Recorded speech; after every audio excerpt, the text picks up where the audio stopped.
Today's program is brought to you by Vagabond Creative Studio and KLO LLC. Good morning and welcome to Coffee with Kristin and Tina. We are your hosts. I'm Tina Prigge of Vagabond Creative Studio. This is Kristin Odell of KLO LLC. Good morning. Kristin, give us another look at your mug. I got a new mug. I didn't buy it. I got it as a gift. One of my sweet aunts dropped it off with a little gift card and said, just in case you didn't know, you're a great teacher. Aww. So, yeah. An unexpected gift and a beautiful message. Love never fails. I like it. And it's big. Look at it's almost as big as my head. So that's awesome. And is it coffee today? It is definitely coffee. Yes. Yes, me too. You know, and it is a different day. Happy Wednesday, Kristin. I know. So we're on Wednesday because I had work to do yesterday that I just couldn't work around. But that's part of being an entrepreneur is you have to do what it takes to take care of your clients. And so sometimes you have to juke, sometimes we have to jive, sometimes we're on Tuesdays, and here we are on a Wednesday. But at least we still get to meet. That's right. Sometimes it's Wednesday. Yeah, I had a local client. They're a small business in a trade. And they wanted to do a strength session with their employees. They've never done anything like this before. And so I went out and spent yesterday morning with them. And then after we finished, then they were able to go out and take their calls and appointments for the day. So it was really fun. Super cool. Was it a successful strengths training? Do you think they benefited? Yeah, I would consider it a successful strengths session. And the way that I define that, just in case all of you are wondering, is like, well, what does that mean? When I walk in the room and I see people kind of like, what's this going to be about? Or, you know, they maybe look grumpy, they're hesitant. There's a reluctancy about, you know, what does this really mean? And then over the time of our training, they start to see the value in studying their strengths. A lot of them thought that I was going to come in and tell them they needed to change, which is not the philosophy of strengths at all. Strengths is about leveraging your natural talent. So I said, I don't want to change you at all. I just want to use more of what makes you amazing. And so we really saw, even the owner said, I can't believe how much they transitioned and kind of flipped even, you know, we only had 3.5 hours yesterday, which is quick, but it was really fun. So it's amazing. So it seems like if you do that, especially with a team, not only individually are you identifying what your personal strengths are so that you know how you can, you know, best perform for yourself and your team, but you're also learning about your team members. So, you know, oh, this person next to me, their strength is X, and that would really blend well with my strength, you know, A, and oh, that's what I should work on with them, right? It kind of helps identify how, as a team, you can more cohesively and successfully work together. Right. And some people even get their reports and they're like in denial that they have something like, this is not me. And then we might read the definition out loud and a colleague will say, that is completely you. And let me give you an example of why. And so those are some of my favorite moments, because when your colleagues validate you or your family validates you, it gives words and language to kind of who you are. And then all of a sudden, that's when we see light bulbs going off or things start clicking. And so, yeah, it is as much about personal development as about them working together as a team and being able to communicate in a different way than what maybe they have in the past. What a good activity for teams to go through. So you had shared a picture.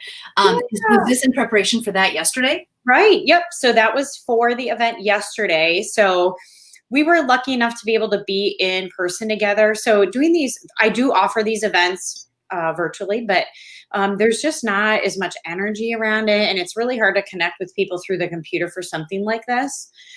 So we were in person in their shop, kind of all spread out. And so each person had a clipboard with all of their materials on so that they could work in a chair or, you know, kind of off to the side on a machine, and in a way that we could still be together in the same room, but also spread out. So it worked out awesome. It really looks like a fun packet. I mean, especially just even from like an office supplies perspective, right? You've got like this bright, fun clipboard, the bright green pen, you know, the red lined name badge so everybody clearly knows who everyone is, and look at the colors on the page. How awesome. Yeah, there's something that brings me a great amount of peace by seeing those like clipboards in a row with all their little packets ready. Like Grace, my oldest, sat and helped me put everything together the night before, and we had fun working together on it. But yeah, I like organization, in case you guys haven't figured that out. So when I see that in the tote ready to go, it makes my brain happy. Good morning, Connor. Oh, thank you for the comment. Yes, teamwork makes the dreams work. That's a great quote. Ooh, wow. What a great way to start Wednesday. And I stole this one from Jason. I don't think he knows I was going to use it, but you don't have to have it all figured out to move forward. Yep. I love this quote, not only as an entrepreneur, but even like what you're talking about, Kristin, with the strengths training, Yep. right? You don't have to know it all, but it's all about moving forward. Right. Yeah. Just any new level of information or self-discovery is going to help you take steps forward that are going to make you more productive and more happy in your work and your home life. And obviously when that happens, then everybody else around you, it tends to be a little bit happier too. I like that phrase, self-discovery. Yeah, that's really what it is. Which reminds me, we've been talking about goals these last 2 weeks. You want to take us further down the path? I do. Look at my sheet I have today. Ah, nice. Yeah. So last week, you guys prioritized your list and put them in order. So I think we have a couple of things about priorities that I sent you. I don't know if you're able to pull those in, but yeah. Let's start. You want to start with the definition? Yeah. So the definition of priority is really the fact or condition of being regarded or treated as more important, or the thing that is regarded as more important than another thing. So when we think about whether they're personal goals, work goals, or family goals, what we're really saying is like, this thing that I'm choosing has to be more important than anything else. And kind of in the words of 7 Habits and Stephen Covey, we're saying yes to the bigger fire, the thing that's burning brighter within us. And we're going to say no to those other things while we're doing that. While we're saying the yes, we're going to say no to other things because this one particular thing needs the most of us, the most energy, the most resources. And what if we're like Dwight? Yeah. And if we're Dwight, then we have these pitfalls, right? What will be your first priority? I will have 7 first priorities. Yeah. I mean, I think we all have a lot of competing demands. So it's hard to sometimes say, what is my priority or what should be my priority? I feel like everything is priority. And sometimes really this is about setting aside these specific things and saying, I am going to focus on this. And not only am I going to focus on it, but I'm going to lay out some very specific plans on how I'm going to accomplish that. So that is really the next step, is to say, I want you to pick 2 or 3, no more than 3 off your list. So numbers 1, 2, and 3 on the list. And that is all we're going to focus on right now. And some of you might be like Dwight and say, no, I need to do 4 and 5 too. I know you do. Maybe you work on them a little bit on the side, but those first couple of things have to be priority. And then go ahead. You look like you're going to say something. Yeah, I was going to say, and like, so in my mind, something that's a priority is something that you're willing to kind of make sacrifices for, or like, change your schedule for, or change your habits for, right? Like it's something, if something is priority, you are, committed to it. Mm-hmm. Yep. So I'll just give you guys an example because I think sometimes this is the best way to understand it. So for Doug and I both, one of our priorities in 2021 is to revisit yoga, which we've talked about, and also just improve our mobility. So we're both strong and fit, but we lack the ability to move sometimes. And so in order to make that priority, we have looked at our week and said, what day in the week does this fit best? And how can we build it into the schedule where it becomes a non-negotiable as much as anything else? So yes, I have to go to work. Yes, we go to the gym in the morning or whatever it is. But like now I'm going to take this hour and I'm going to fit it in our calendar where it works best for us. And then I went out and researched which one of our local yoga studios have offerings during that time and who can we visit and see in order to accomplish our goal. And so that's how you lay it out. We picked this as our number 1. going to put my 1 over here so you can see it. We pick this as our number 1. And then it's really about what important things do I need to do to make sure that I accomplish this goal. So that is your homework this week. For your number 1, 2, and 3 thing, you now need to lay out the specific steps or milestones you're going to do to make sure that you achieve that goal. So now it becomes real. Now it's no longer just an idea in the ether that sounds great. Now it's, rubber meets the road. Yep. This is the concrete determining how you are going to achieve that goal, how you are going to structure your life so that goal makes sense. Right. And this is the difference, I think, fundamentally between the resolution of stating, I will not, or I will, and actually taking it to something that is achievable and something that you can accomplish, because you're putting time and effort into figuring out, how am I going to do this? How am I going to move this goal from just a goal or an idea into something that I'm actually implementing day to day? And so if somebody is, kind of bucking at arranging their life to accomplish that goal, if it seems like, kind of self-sabotage where they just completely keep neglecting it or avoiding it or missing it, is that kind of an indication that maybe that's not the right goal that should be their priority? Potentially. I mean, it could be an indicator to say, maybe I need to go revisit my list. If it is not so important that I am willing to put the work and effort into making this happen, then maybe it isn't as important as I thought it was. Another thing is, it's okay to put like a carrot out there on the end of this. So if I achieve this goal, what will be the reward of this? I think another thing that is really valuable in doing this as you go through and think about action steps is, what are the positive consequences of doing this? So continuing on with my yoga example, if I have greater flexibility, if my body feels better, and if I get to spend time with Doug doing it, then those are all positive consequences. And then if I identify what the negative consequences are, well, now I haven't achieved my goal. Maybe my body doesn't feel better. I can't move as well. Maybe my mind is not as peaceful. Maybe I haven't dedicated that time, because for us, like working on doing mobility together also means we get to like date together. Carrots. Nice. Yeah. Yeah, it's really cool. I think that you're doing it together. I wasn't sure when you first described it if you meant you were each taking an hour so that somebody else had the girls, for example, but the fact that you could do it as a couple, not only is it good for yourself, but it's good for you guys as a couple. That's brilliant. Well, and I think this is kind of the last phase of it. We're going to talk a little bit more about this next week, but accountability is important. And so communicating your goals and having people that you're going to be accountable to, people who are not going to let you off the hook, is really important. And so in this case, for that particular goal, we are each other's accountability partners. So if I don't feel like going, I would expect Doug to say, you're going, and I'm going with you. Nice.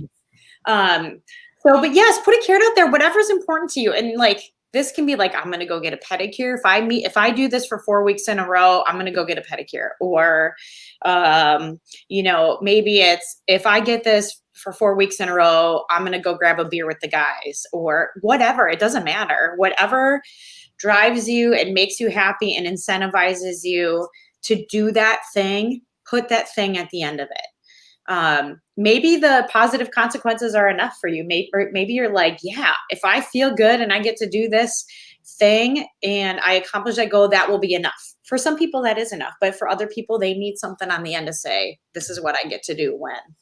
I do like the fact that you use the word happy, that there is, your happiness while you're doing this is really kind of a priority, right? Like that should be the top of all of our priority lists, is to nurture our happiness. Kind of like the book behind you, Kristin, where it says, find your happy. What a great message. Yeah, I actually am trying to think. This is an entire book of quotes. Oh, you guys didn't see. Look. Oh, let's see.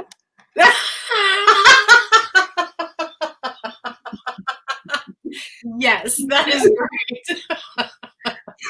By the way, I didn't on purpose leave it off the screen today. I was going to start the show with it, but Doug came in to do a conference call the other day, and he was like, what is this? What did you do?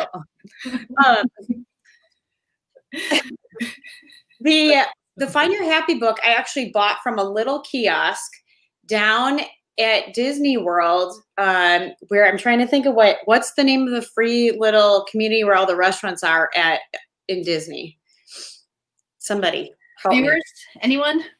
Bueller. But anyway, we were walking around. They have like street performers and musicians and all these little kiosks all around. And that is a quote book all about kind of finding your happy and being happy. And so anyway, just to bring it all back. Yes, I get to. Right. Great point. Yes, the idea of I get to do this rather than I have to do this.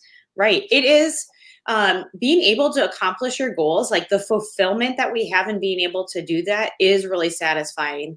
I would say it is even more satisfying probably than many things that we do in life, maybe even more than work or raising our family. Like being able to set a goal and then being able to accomplish that goal really does help motivate us to do more and to do good. So, and I do think, Patty, that's important, that concept, that mind shift, because if you get to do something, then you're working towards it and working in cooperation with it. But if you have to do something, then it's kind of natural to try and work against it and to like put up obstacles and to back away from it, which doesn't help you get closer to your goal. That's a really important distinction. Right. Yeah. I almost like when you were talking, I just think about a little kid saying like, you have to do this versus like, you get to do this. Like, if you hear that in your head, it totally sounds different. Yeah. I get to do this, you want to skip almost. Yeah. I also think like maybe this is just me growing into maturity, but like now I totally lost my train of thought. She gone. Downtown Disney. Thank you, Raisa. That was it. It's gone. Oh, darn. Okay. Clearly I'm not as thoughtful on Wednesday as I am on Tuesday. You know what, though? It is sometimes hard to keep a thought straight when you're peppered with a lot of different directions and a lot of different concepts. Right. Let me just have a drink of coffee real quick, and then I should. Yeah, quick coffee break. I did a lot of somersaults this morning, so my brain, I feel like, is a little stirred up and like re-energized. Honest to God, somersaults, Kristin? Yeah. Oh, yeah. Oh, wow. Yes. Apparently, doing somersaults and putting your body upside down is good for neurological stimulation. It takes you off your equilibrium and stirs things up a little bit. So, because we're like this all the time. Yeah. Well, I mean, I do love doing inversions and downward dog and things like that. But the thought of a somersault, I feel like my head gets kind of scrambled. Like when I was younger, I loved that type of thing. Take me to, like the county fair or, Six Flags. Right. All those roller coasters flipping around upside down, no problem. And now, oh my gosh, the last time I took my son to the county fair and I like went on the teacups, I was like, what? How does that happen? Like physiologically, does something change as you become adults? Well, I think you just become cautious, right? So the whole idea is why do the great Matt DeMarco, my coach and mentor, would tell you that we just stop doing it because we get afraid. And when we stop doing those things, then our bodies stop being capable of doing them. So as we age, we just do less and less because we don't think we are capable of it. And then you're right. Then your body can no longer do those things. So right. I will be very honest. The first time I did a somersault, I was very afraid. I thought my neck was going to snap in half. But here I am, somersaulting at 6 o'clock in the morning. You too can do it. Do not be afraid. I want to add that to my list to try. My head is still on my body. Maybe you should go see him and get coaching on it. I wouldn't probably recommend just doing this off the top of your head because you probably could really hurt yourself. But yeah, there's like a method to the madness. And so here we are. It's, completely freeing to do a cartwheel once in a while, every now and then. Yes. Or just do a handstand along the wall. Oh, yeah. Again, it's an inversion, just like you said. Have you ever used one of those inversion tables, where you strap your ankles in and then you go upside down? I have. And it's weird. I felt like my chin was like this and it was uncomfortable for me, but maybe I couldn't relax. I don't know. Have you? Yeah, I love that. I love that feeling. Do you? Shake out your spinal column and all that kind of good stuff? Yeah. I would love to figure out if I could fit one in my house somewhere, but I'm not sure that my ceilings are high enough to really accommodate the inversion part of it. Yeah. We should have Jason. Maybe you could blow a floor out to make Honey. Honey, I was really thinking about getting an inversion table. Could you remove the floor in between here and the second floor so I can fit that in? I've got this priority list, and on the list it says. Yeah. Yes. So viewers, how are you doing out there with your list? And are you able to prioritize? How are you doing, honoring your resolutions? Are you having success? Mm-hmm. Have you changed them? Have you shifted?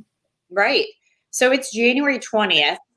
We've been at this process for 3 weeks. I'm very curious to see how people have been doing. Have you completed the tasks each week?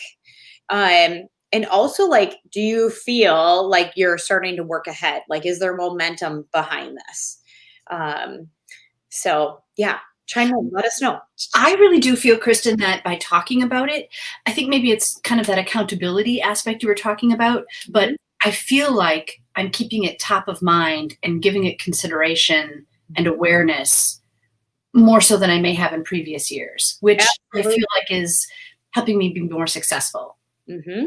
I'm not meeting my goal as much as I would like, but I am definitely addressing it and, chipping away at it, which makes me feel good. Yeah. And I mean, if you really wanted to take this, if you went through this class with me, you would learn how to set, we would do weekly goals.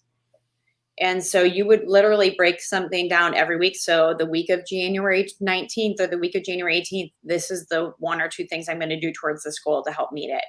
And then the week of whatever, January, I don't know what the dates are. This month has been the longest year ever, hasn't it? Right. Then I'm going to do this. And you have that laid out to steadily and consistently work towards that goal. And, really the idea is in a matter of 4 weeks or 6 weeks, you've made so much progress towards that goal. Maybe it's a year-long thing, but a lot of them are I just need to lay this out over 4 or 6 weeks to get it done. Or maybe it's just, I need 4 weeks to create a new habit. And once I've created that new habit, then I no longer have to have it as my number 1 or number 2 because I'm already doing it now. And then that gives you the flexible freedom to move on to what's next on your list. And how beneficial, not just regarding a New Year's resolution, right? You're talking about doing this in all aspects of your life, in your personal life, in your work life. This could be beneficial, like you said, even just on a weekly basis, having a priority to accomplish that week. Right. And I think, I don't know how you set your week up, but often on Sunday nights, I will set up a list or make a list to say, okay, here's some big things that are coming up this week. I review my schedule. These are things I need to prepare for. So it is good to take a pause and find your moment in the week where you have great clarity about what's coming up and also maybe what you need to do to have a successful week.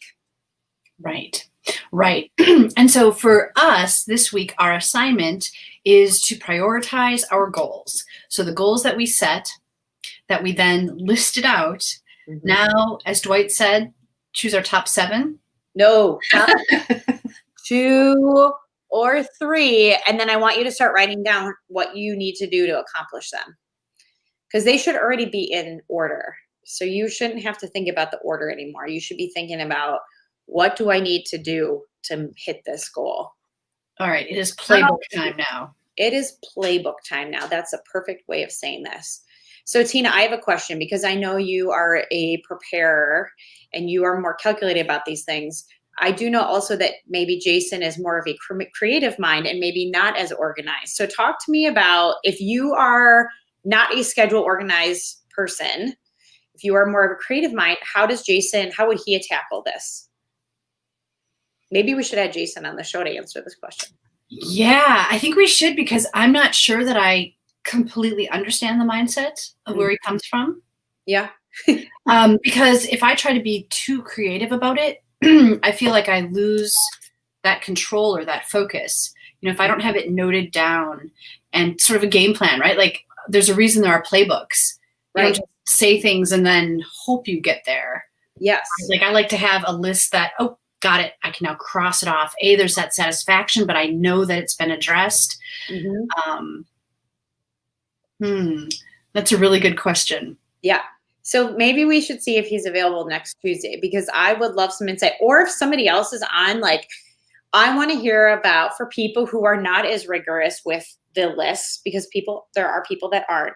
How do you still, I shouldn't say still, but how do you tackle your goals, or how do you have your great accomplishments using your creative mind and your creative spirit rather than this rigor and this kind of structure that we've been talking about? Honestly, I wonder if it's more freeing and easier to accomplish it that way. Maybe. I can't imagine that. My brain is so like lay it out, that, which is why I'm great at setting up a structure for people to say, like, here's how you're going to do it. But I know that there has to be flexibility.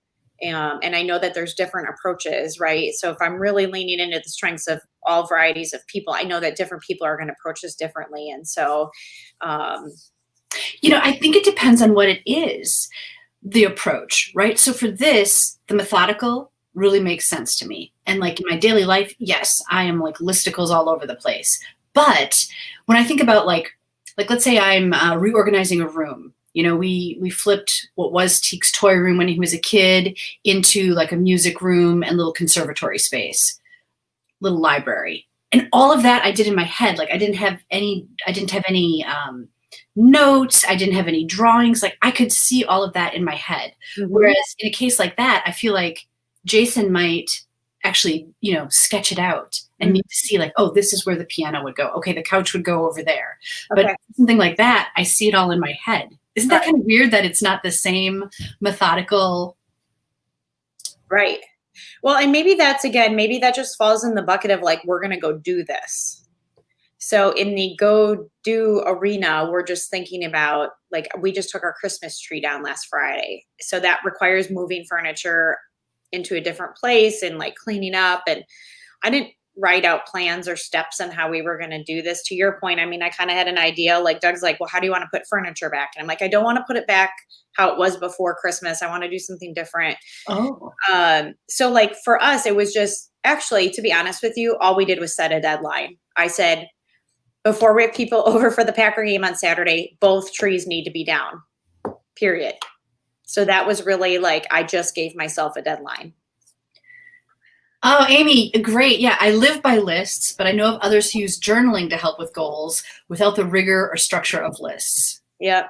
Yeah. Again, so Amy, that's a great point, because we're still writing. There's still this act of writing and documenting it, but it's not the scheduled layout piece. So yeah, great point. I love that. Another great point, Chris. Right. Sometimes it's right brain and sometimes it's left brain. It depends which one fires. Yes. Chris, I love that point. Yeah, sometimes we have to tap into different things. And maybe this brings up a good point, right? So maybe you can take some notes and write some things down about how you're going to accomplish those goals, but then maybe also need to be creative about it, right? So drawing pictures or writing about it, or just even talking and communicating about it can bring about new ideas or ways to do it. Right. And maybe the most success is allowing both sides to kind of play together and communicate. So whatever the strengths of the right are, the strengths of the left, allowing both of those. Yeah, you don't have to limit yourself to only being methodical and writing lists. And you don't have to limit yourself to only approaching things creatively, but doing the two things together. That's the secret sauce. Right. Maybe. This brings up, like, I just had this.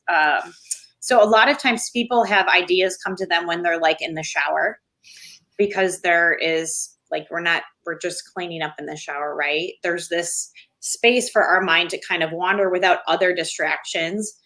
And so one thing I would maybe challenge people to think about a little bit is, as you're thinking through these goals and meditating on this a little bit, maybe try to make some more of that quiet time in your life. And you might be saying, like, what in the heck are you talking about? No.